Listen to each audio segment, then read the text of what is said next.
अस्सलामुअलैकुम वरहमतुल्लाहि वबरकातुहू। बिस्मिल्लाहिर्रहमानिर्रहीम। नाज़रीन, मैं हूं यासिन ज़मान और आप देख रहे हैं AutoCAD civil engineering and general knowledge channel. अल्लाह ताला के फजल से आज मैं एक न्यू टॉपिक के साथ आप लोगों के सामने हाज़िर हुआ हूं, जिसमें आपको बताया जाएगा कि क्यूबिक मीटर को क्यूबिक फीट में कैसे कन्वर्ट करते हैं। आइए दोस्तों,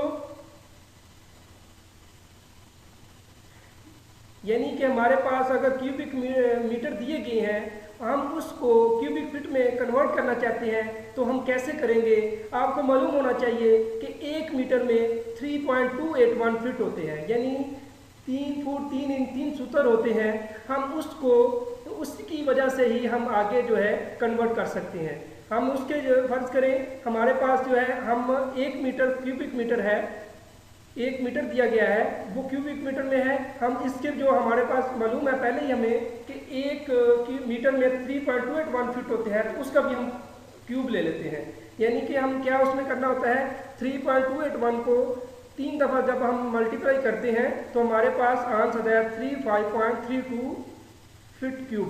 यानी कि हमारे पास इस तरह जो है, यानी कि इसका हम 1 मीटर में इतने आगे अगर हमारे पास 10 हों 20 हों तो हम 35.32 से ज़रब देंगे तो हमारे पास उसके क्यूबिक फुट आ जाएंगे।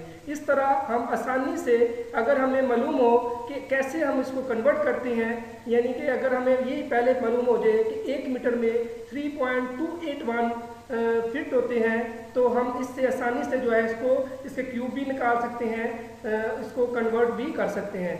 आज का दोस्तों यही टॉपिक था। आप दोस्तों से गुजारिश है कि जिन दोस्तों ने हमारा चैनल लाइक या सब्सक्राइब या शेयर नहीं किया, वो लाइक सब्सक्राइब और शेयर करें, और अपने दोस्तों को भी कहें कि वो लाइक और सब्सक्राइब और शेयर करें, और कमेंट में अपनी राय का इज़हार भी करें। शुक्रिया, मा अस्सलाम।